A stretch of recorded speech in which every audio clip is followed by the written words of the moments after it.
Falladzi nafsi biyadi, maka demi jiwaku yang ada di tangan Allah Subhanahu wa taala yang bisa diwafatkan kapan saja. Lihat kalimatnya. Fayaqulu, maka mereka berkata, fayaqulu, maka mereka berkata, ya Rabbuna, wahai Rabb kamu, wahai Rabb kami yang tengah merawat kami di dunia, memberikan kecukupan, memaafkan kami, mengampuni kami, dan memberikan nikmat surga sekarang. Wa ya Rabbuna, ya Rabbuna, wahai Rabb kami, hum ashabuna, mereka ada di antara teman-teman kami. Dalam kalimat yang lebih kuat, kalimat yang menggunakan ikhwan, kata ikhwan, hum ikhwanuna, hum ikhwanuna, mereka saudara-saudara kami ya Allah. Hum yasumuna ma'ana, ada orang-orang yang berpuasa bersama kami saat di dunia. Yusalluna ma'ana, kanu yusalluna ma'ana, mereka salat bersama kami saat di dunia. Jadi tiba-tiba ada sekelompok ikhwan yang datang kepada Allah, yang kehilangan saudaranya. Kok nggak ada di surga gitu kan? Ketika dia mau berangkat, padahal dua punya cita-cita yang sama dan sebagainya, tapi karena bekalnya tidak cukup, sebagian ada yang masuk ke dalam neraka. Tiba-tiba mengatakan kepada Allah dengan permohonan yang sangat, ya Allah, saya kehilangan saudara saya. Ya Allah, saya kehilangan saudara saya. Ya Allah, dulu kami puasa sama-sama. Ya Allah, dulu kami sholat sama-sama. Ya Allah, dulu kami ibadah sama-sama. Ya Rabb, kami tidak temukan dia di sini. Ya Allah, mohon, terus mohon. Sampai ketika puncak pada permohonannya, tiba-tiba Allah berfirman, akhriju man araftum. Hei para malaikat, keluarkan orang yang dikenali oleh orang-orang ini, yang disebutkan tadi. Keluarkan mereka dari neraka. Tiba-tiba dikeluarkan. Bertemulah orang-orang ini dengan temannya. Sampai Allah kemudian dengan rahmatnya katakan lagi, akhriju man kana fi qalbihi mithqala dzarratin minal iman.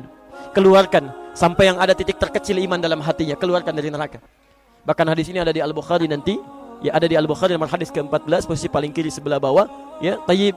Sampai mereka kemudian dikeluarkan dalam keadaan gosong, sudah mulai terbakar habis dan dimasukkan ke dalam surga kemudian. Setelah selesai hisabnya di dalam nerakanya, dikeluarkan dari situ.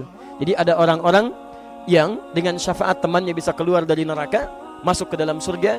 Ada yang sama sekali tidak membantu itu, ya, dosa-dosa yang begitu besar tidak bisa keluar dan kekal dia di dalam neraka. Walaupun dia merasa beriman kepada Allah, tapi digugurkan keimanannya dengan ibadah-ibadah yang melanggar ketentuan Allah, seperti syirik dan sebagainya. Tapi poinnya adalah tiba-tiba ada segolongan teman yang memohon kepada Allah Subhanahu wa taala, ya Allah, kami puasa sama-sama, kami ibadah sama-sama, kami sholat sama-sama ya Allah, cuman saya nggak temukan dia di sini. Itu indah. Nah, permohonan sesuatu untuk melengkapkan pada yang kurang disebut dengan syafa' namanya. Pelengkap yang kurang disebut dengan syafa'. Makanya di tarawih itu ada salat syafa'. Antum salat 11 rakaat, 2 rakaat penyempurnanya yang ke-10 disebut dengan syafa', 1 rakaat akhirnya disebut dengan witir. Ya, ada teman yang merasakan ada yang kurang nih ya Allah, begitu saya masuk, teman saya nggak ikut, saya ingin dilengkapi dengan itu ya Allah. Tayyib, permohonan untuk menggenapkan sesuatu yang kurang dengan sifat yang sangat memohon luar biasa, maka kalimatnya dirubah dari syafa' menjadi ditambah tak di ujungnya dengan alif di tengahnya. Jadi syafa'at. Permohonan untuk mendapatkan kelengkapan nikmat yang belum didapatkan. Tayyib. Saya mau akhiri ya, karena ini sebenarnya tidak banyak bahasannya. Siapa orang-orang ini? Itu yang disebut dengan ikhwan. Makanya ketika ayat Qur'annya mengatakan wa kuntum ala syafa hufratin minan nari fa anqadhakum minha, dan kalian sudah ada bahkan yang sudah mau di bibir neraka itu. Karena ketika diangkat itu oleh Allah Subhanahu wa taala dengan perintahnya, ya diperintahkan oleh Allah. Tayyib, dalam bahasa hadisnya ada yang diangkat baru neraka itu masuk ke kakinya sampai ke betisnya.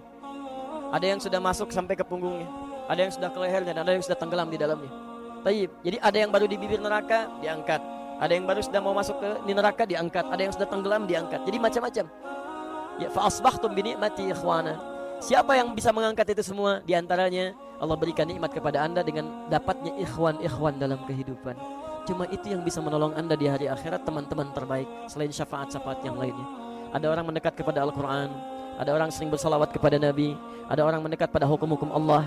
Ada orang-orang yang belum bisa maksimal menunaikan itu semua, dia cari teman-teman yang soleh yang menunjukkan pada kebaikan-kebaikan. Bukankah sering Anda dapati seperti itu? Mungkin Anda bersahabat dengan teman yang tingkat ibadahnya jauh di atas Anda. Anda masih sibuk dengan urusan dunia, tapi masih menunaikan sholat, masih puasa, tapi karena kesibukan dunia Anda, Masya Allah, kurang bekal ibadah Anda. Tapi beruntungnya Anda dengan punya teman yang soleh, berjamaah dengan imam yang soleh, puasa dengan dia, buka sama-sama, kadang sering ikut-ikut misalnya dalam ta'limnya, dalam macam-macamnya, Masya Allah. Maka tiba-tiba ketika Anda dikenal oleh dia, diingat oleh dia, di akhirat nanti tidak ditemukan Anda.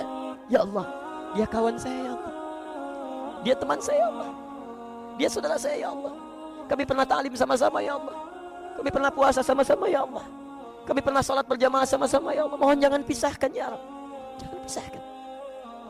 Pertanyaan, sudahkah Anda punya teman seperti itu yang bisa menolong dalam kebaikan? Kalau belum temukan, cepat cari mumpung masih hidup. Sebab kalau sudah kehidupan itu berakhir, tidak mudah untuk menemukannya. Maka pastikan di kantor Anda, teman Anda bisa membawa Anda ke surga. Pastikan di rumah Anda, pasangan hidup Anda adalah teman yang bisa membawa Anda ke surga. Pastikan di tempat kehidupan Anda, siapapun tetangga Anda, kerabat Anda, teman-teman sekolah anak Anda adalah teman yang bisa mengingatkan dan membantu Anda untuk mencari Anda bisa masuk ke dalam surga. Dan saya mohon pada Anda semuanya, tolong ingat ini ya, baik-baik. Kalau nanti di akhirat Anda tidak temukan saya di surga, tolong ingatkan kepada Allah, saya pernah ada di sini, saya pernah ada di sini. Tolong ingatkan. Kalau antum di akhirat dan tidak temukan saya di surga, tolong ingatkan. Ya Allah, mohon ya Allah, Adi Hidayat pernah mengajar saya dan mengingatkan saya di sini. Ya. Subhanakallahumma wa bihamdika asyhadu an la ilaha illa anta astaghfiruka wa atubu ilaik. Wa akhiru da'wana alhamdulillahi rabbil alamin. Assalamualaikum warahmatullahi wabarakatuh.